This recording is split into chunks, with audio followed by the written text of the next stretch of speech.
교회에서 대장이 누굴까요? 목사님일까요? 아니 원로 장로님일까요? 아니면 새신자일까요? 누가 대장일까요? 교회 대장은요, 시험 든 사람입니다. 시험 든 사람.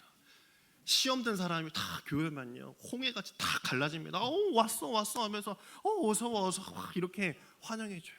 식당에서는 여기 있어 하면서 너가 여기 와라 라고 이렇게 이야기를 합니다. 그리고 교육자들도 성도님 하면서 평소에 전화 안 하던 성도에게 계속 전화하고 잘 지내셨어요? 어떠세요? 마음은 어떠시고? 막 이렇게 이야기를 합니다. 웬만한 건 다 패스입니다.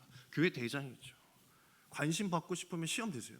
그러면 목사님께서 전화하실 수도 있습니다. 시험 드는 사람도 시험 들고 싶어서 들겠습니까? 주님의 일을 하다 보니, 또한 주님께 가까이 다가서다 보니 내가 우연찮게 내 마음에 시험이 들 때가 있다라는 것입니다. 그 사람들을요 마귀가 가만히 두지 않습니다. 내가 사명에 집중해서 살아가는 동안 마귀는 쉬지 않고 핍박과 유혹을 계속 던져줍니다.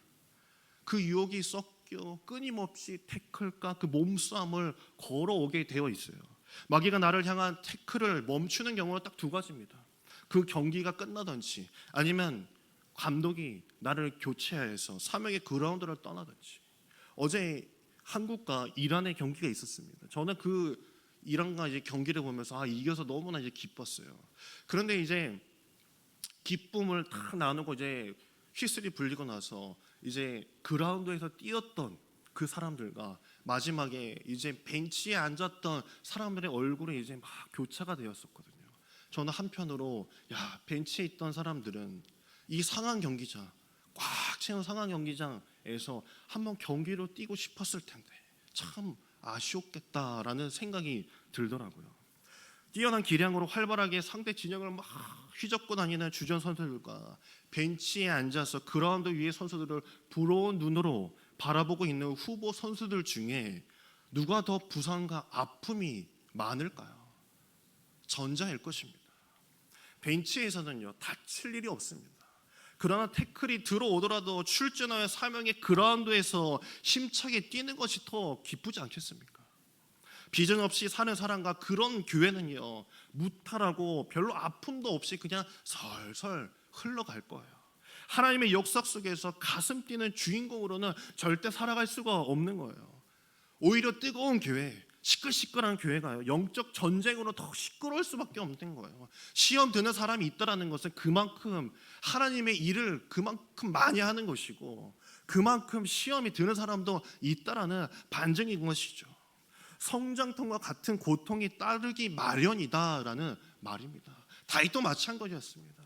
그의 삶이 주님 앞에 사용되기 이전까지 여러 가지 숱한 성장통이 있었기 때문에 그가 그 주님 앞에 설 수 있는 기회가 생기게 된 것이에요.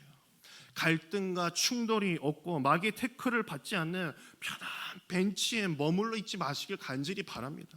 아무리 공격과 태클이 거칠어도 반드시 이겨내고 끝까지 가서 하나님의 일을 완수하는 여러분에게 간절히 소망합니다. 신앙생활에는요 회색 지대가 없는 겁니다. 슬쩍 하다가 좀 안 맞으면 교회 옮기고 좀 힘들면 난 발 빼겠습니다. 내게 축복의 말씀이면 따르고 아니면 그만이지 라는 마음으로 우리가 주님 앞에 서게 된다면요 그냥 그렇게 적당히 사는 사람이 되는 것이에요. 하지만 우리 가운데 주님 앞에 한 발 더 내딛고 주님 앞에 빠져들게 된다면요 마귀는 우리를 가만두지 않겠죠. 태클 걸고 몸싸움을 붙일 것입니다. 영적 전쟁을 붙여올 것이에요. 하지만 그때 넘어지고 찢기고 상하고 문제 상황 속에 닥칠지라도 그것을 병이라고 주님은 말씀하시지 않습니다. 성장통이라고 말씀하시면서 일어나라, 너가 갈 길이 아직도 있다, 내가 너를 인도하고 가는데 너가 무슨 걱정이냐라고 말씀해 주시는 거예요. 신앙생활에는 순종 아니면 불순종입니다. 존 비비어도 그랬죠. 99%의 순종은 없다, 거의 다한 순종은 없다라고 이렇게 이야기를 했어요. 순종한 자와 순종 안 한 자로 나뉠 뿐입니다. 오늘 이 시간도 마찬가지입니다. 내가 주님 앞에 나왔습니다. 이 귀한 시간에 여기 나와서 그냥 멍하게 가지 마시기 바랍니다. 순종하면 순종하는 것이고, 들을 거면 듣고 안 들을 거면 그냥 나가는 게 주님 앞에서 편한 것이에요. 주님도 그 얼굴 보기 얼마나 힘드시겠어요. 차라리 눈 동그랗게 뜨고 하나님의 말씀에 은혜 받는 모습, 그걸 보려고 하나님께서는 이 시간을 만드시고 이 시간을 통해서 은혜를 더하고 계신다라는 것이에요.